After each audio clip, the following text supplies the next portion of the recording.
안녕하세요. 우리는 새로운 피조물로 화목하게 하는 직책을 주셨습니다. 오늘 본문은 고린도후서 5장 11절에서 21절입니다.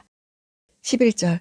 그러므로 우리는 주께서 두려운 분이심을 알므로 사람들에게 권면합니다. 우리는 이미 하나님 앞에 드러나 있습니다. 나는 여러분의 양심에도 우리가 그렇게 드러나 있기를 바랍니다. 두려움이란 단어는 포보스, 영어 단어 포비아의 어원입니다. 주께서 두려운 분이시라는 것은 그리스도의 심판대에 대한 언급과 관계가 있습니다. 하나님을 두려워하지 않는 자들은 심판을 피할 수 없습니다.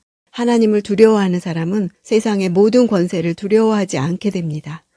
드러나 있다는 것은 완료 수동태로서 바울의 사도로서의 인격이 이미 하나님에 의해 아신바되었기에 입증할 필요가 없다는 뜻입니다. 12절. 그렇다고 우리가 또다시 여러분에게 우리를 추천하려는 것이 아닙니다.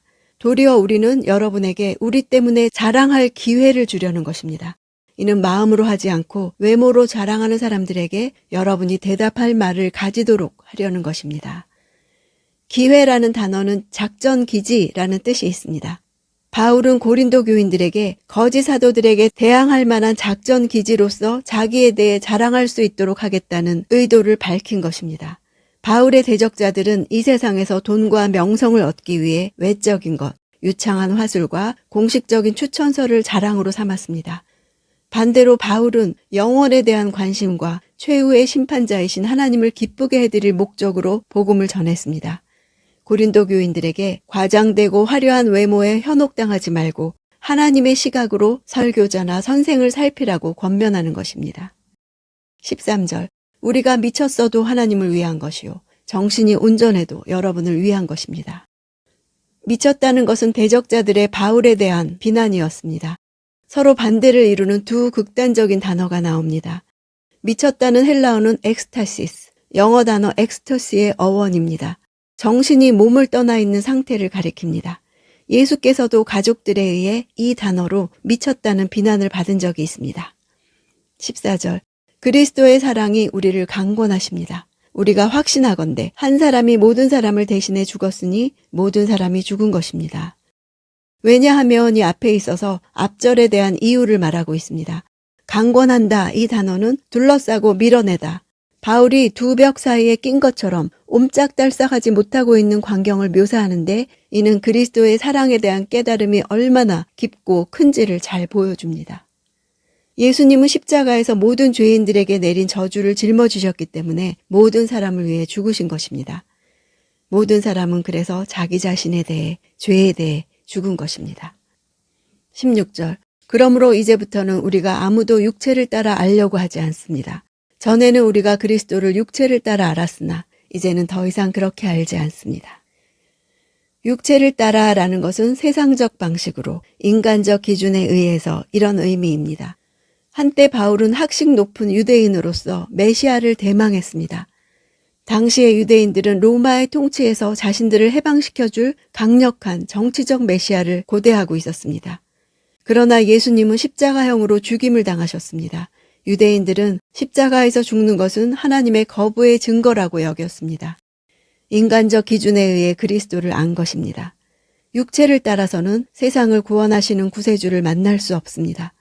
바울은 더 이상 외적인 기준, 즉 민족적, 혈통적 기준을 의지하지 않고 이제는 그리스도의 관점에서 사람들을 재평가하게 된 것입니다.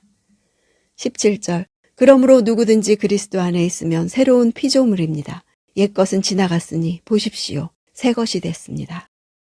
그리스도인들은 완전히 새롭게 창조된 사람들입니다.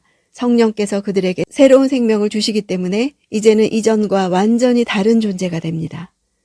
새로운 피조물이란 그리스도를 통한 재창조로 새로운 본성을 지니게 된 피조물을 가리킵니다.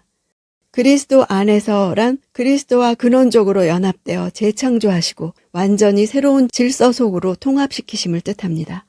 회심한 성도들은 단순히 마음을 고치는 수준이 아니라 새 주인 아래서 전혀 새로운 인생을 시작하는 것입니다. 18절. 모든 것은 하나님께로부터 왔습니다. 하나님은 그리스도를 통해서 우리를 그분과 화목하게 하시고 또한 우리에게 화목하게 하는 직분을 맡겨주셨습니다.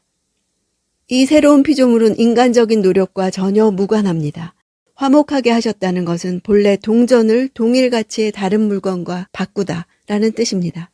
바울의 탁월한 교리 용어들 가운데 하나입니다. 인간과 하나님 사이의 화목은 불화된 상태를 전제하는데 이 불화는 바로 죄로 인해 하나님과 인간이 원수가 된 것입니다. 하나님만이 인간들이 자신에게 나아오는 것을 허용하실 수 있고 자기 자신의 의로운 요구를 만족시키실 수 있습니다. 성도된 우리가 하나님과 화목했기 때문에 사람들이 하나님의 값없이 주시는 선물을 받아들이고 화목하게 되도록 권면할 수 있는 권리가 있습니다. 이것을 화목하게 하는 직책이라고 부릅니다. 19절, 곧 하나님께서는 사람들의 죄를 그들에게 돌리지 않으시고 세상을 그리스도 안에서 그분과 화목하게 하셨으며 또한 우리에게 화목하게 하는 말씀을 맡겨주신 것입니다. 화목하게 하는 직책을 요약하고 있습니다. 돌린다는 것은 채무자가 빚을 계산하다, 세마여 지불대금을 청구하다 이런 의미입니다. 하나님께서 죄인들의 죄를 일일이 세마여 죄에 대한 대가로서의 죽음을 청구할 수 있지만 청구하지 않으신다는 의미입니다. 사람들의 죄를 그들에게 분리하도록 더 이상 계산하지 않으심을 뜻합니다. 20절, 그러므로 우리는 그리스도를 대신하는 사절이 돼 하나님께서 우리를 통해서 권면하시는 것 같이 그리스도를 대신해 여러분에게 간곡히 부탁합니다. 여러분은 하나님과 화목하십시오. 사절이 된다는 의미는 원래 노인이 되다라는 뜻입니다. 그러나 이 단어가 후기에 대사가 되다는 뜻으로 바뀌었습니다. 그 이유는 1세기의 대사는 왕의 칙서를 가지고 다른 나라로 갔던 나이가 지극한 고위 관리였습니다.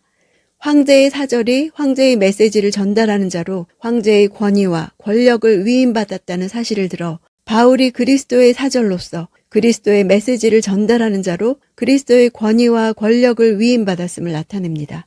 하나님과 화목하라는 것은 중생의 의미로서의 화목이 아니라 성화 차원에서의 화목을 요청한 것입니다. 21절, 하나님께서는 죄를 알지도 못하신 분에게 우리 대신 죄를 짊어지게 하셨습니다. 이는 우리로 그리스도 안에서 하나님의 의가 되게 하시려는 것입니다. 그리스도의 무죄성은 그리스도께서 속죄 사역을 수행하실 완전한 자격이 있음을 보여줍니다. 우리의 범죄는 그리스도의 것이 되었고 그의 절대적이고 완전한 의가 우리의 것으로 인정된 것입니다. 바울은 그리스도 안에서 완전히 새로운 피조물에 대해 선언했습니다. 너무 자주 들어서 실제 내가 그런 존재로 살지도 못하면서 잘 아는 개념이 되었습니다. 우리는 그리스도 안에서 신비한 새 피조물이 되었을 뿐 아니라 창조적인 에너지의 완전히 새로운 체계가 그리스도와 더불어 시작된 것입니다.